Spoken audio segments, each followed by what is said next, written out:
শুনকচোন, এইটো ৰাকেশ কলিতা ঘৰ হয় নেকি? হয়, আপুনি তেখেতৰ মাক নেকি? ক'ত গৈছে তেওঁ? ঘৰতে আছে। মাতি দিয়কচোন তেওঁক। আপোনালোকে বহক, মই ল'ৰাটো মাতে দি আছোঁ। বাবা, অ' বাবা, বাবা ওলাই আছোঁ।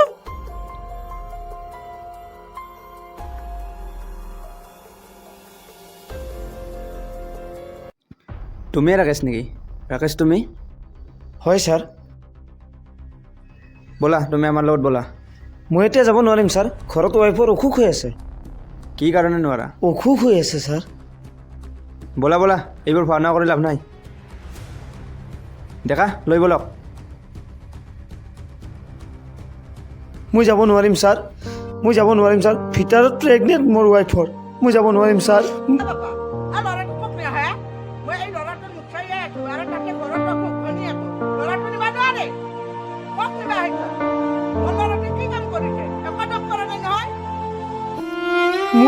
মোক নিনিব ছাৰ, মোক নিনিব ছাৰ।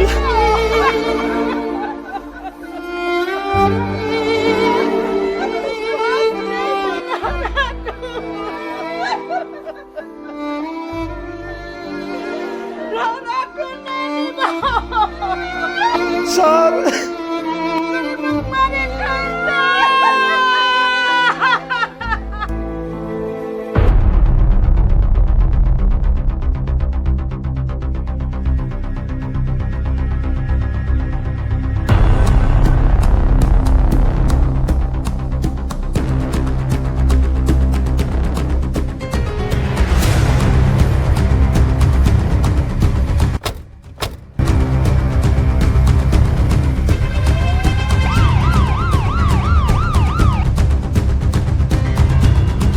তোমাৰ নাম দীপক দাস নেকি?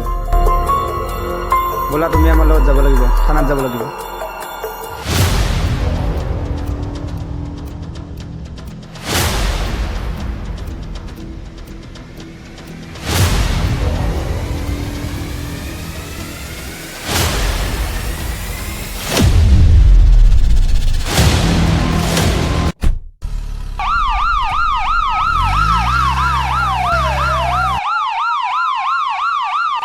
হয়, আপোনাৰ ল'ৰাটো পুলিচে উঠাই লৈ গ'ল, এই বিষয়ে আপুনি কি ক'ব? বাপা মোৰ চৰকাৰক নদকো, মোৰ ল'ৰাটোৰে মোৰ আপাটোৰ বয়স কম। মই কৈছিলোঁ আপাটোক বোলে বাপা মই তোক ভালকৈ বিয়া পাতি দিম। তই এতিয়া বিয়া পাতিব লাগে, আপাটোক এতিয়া লৈ আহিছে, এতিয়াতো মই গৰি বুলিতো চাম্ভৰিবাই লাগিব। মই চাম্ভৰিছোঁ, এতিয়াতো পুলিচে নিছে, মোৰ অলপ দুখ আছে। এতিয়া মোৰ একমাত্ৰ চলি সেইটোৱে, এতিয়া মই ঘূৰাই হৈছোঁ।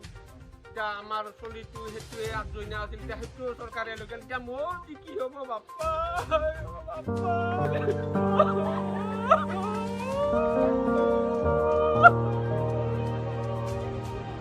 হয়, মই আপোনালোকক দেখাবলৈ বিচাৰিছোঁ যে এই মুহূৰ্তত কি আৱেগিক পৰিৱেশৰ বিৰাজ কৰিছে। হয়, মই এতিয়া তেখেতৰ পত্নীৰ সৈতে কথা পাতিব চেষ্টা কৰিম, আহক। বাইদেউ, এই বিষয়েদি আপুনি মামাক কি ক'ব?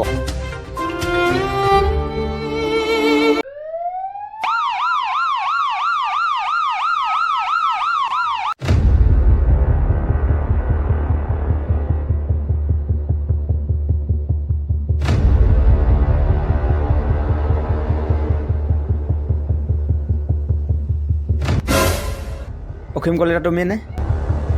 ডেকা ইয়াক লৈ ব'লক।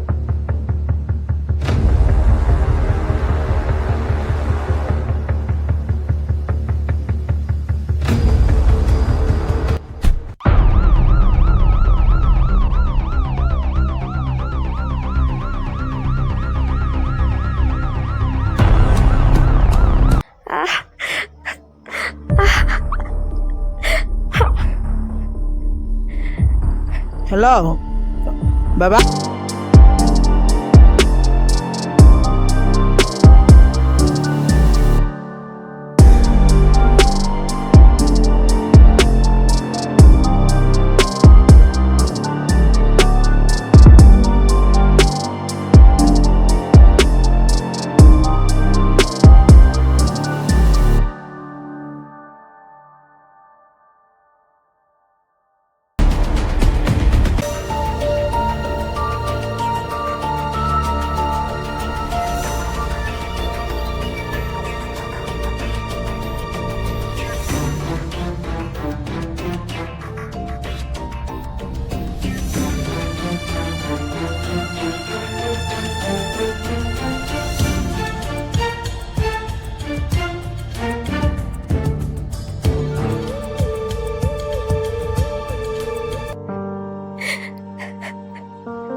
হয় ছাৰ হ'ব ছাৰ হৈছেনে নাই তোমাৰ আৰু কিমান দেৰি বল বল অলপ ৰ'ব ৰ'ব, নোৱাৰো। ছাৰ।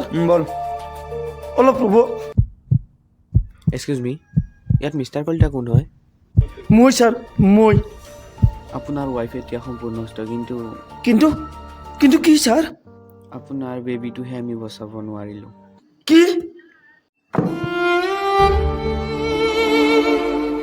চাওক চাওক কি হৈ গ'ল মোৰ জীৱনৰ লগত কি পাপ কৰিছিলোঁ মই য'ত মই এনেকুৱা দিন চাব লগা হৈছে তাতকৈ মই মৰি নগলো কিয়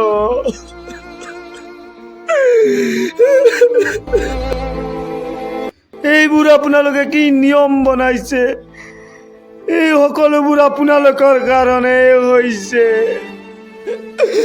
মই বিয়া পতা 2 বছৰ হ'ল যদি মই ভুলে কৰিছিলোঁ তেতিয়াহ'লে আগতেই মোক জেললৈ নিনিলে কিয় আপোনালোকে মোক এনেকৈ শাস্তি কিয় দিছে আপোনালোকৰ কাৰণে আজি মই মোৰ সন্তানৰ মুখ দেখা নাপালোঁ নহয় নহয় মিষ্টাৰ কলিতা আপুনি ভুল ভাবিছে আপোনাৰ সন্তানৰ মৃত্যুত এওঁলোকৰ কোনো ভুল নাই ভুল আপোনাৰ আপুনি এজনী কম বয়সীয়া ছোৱালী বিয়া পাতিছে আচলতে আপোনাৰ পত্নীৰ সন্তান জন্ম দিব পৰা উচিত সময়ে হোৱা নাই যাৰ বাবে আমি বেবীটো বচাব নোৱাৰিম আই এম